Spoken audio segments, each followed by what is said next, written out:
Northwestern Energy was able to restore flow to the Madison River from Hebgen Dam early on Thursday morning. But there are still concerns about the impacts this may have on fish.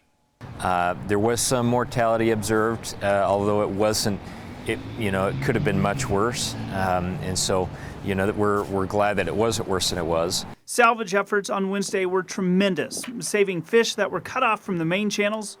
But that was only part of the concern. The population of young fish were at the forefront of concern, primarily spawning reds. Red is a place where fish lay their eggs.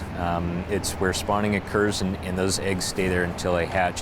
When we see water levels drop, some of those reds become exposed to the air and to cold temperatures. This could devastate large populations of young fish, and right now there is no way to know the exact impact. Some spawning reds that were exposed to the cold temperatures for a time, whether those reds remain viable and how that recruitment looks, that'll take us more than a year to learn what that looks like.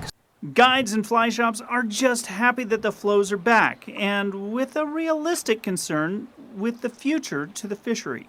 Well, if the actual eggs were affected, the long term, it would be in the short term, you might not notice it as an angler, but the long term, 2-3 years down the road, would be you might miss a whole age class of fish.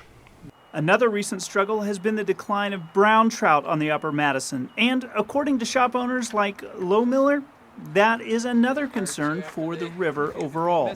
Seems to have been kind of a long-term trend to, have poor recruitment on brown trout. I'm not sure anybody knows exactly why, but obviously this isn't going to help that situation in the Madison. There's still a lot to be learned about how this is going to impact the Madison River long term. Good news is Montana Fish, Wildlife and Parks say that by Friday, the fishing closures will be lifted on the upper Madison. Reporting from the studio, Matt Elwell, MTN News.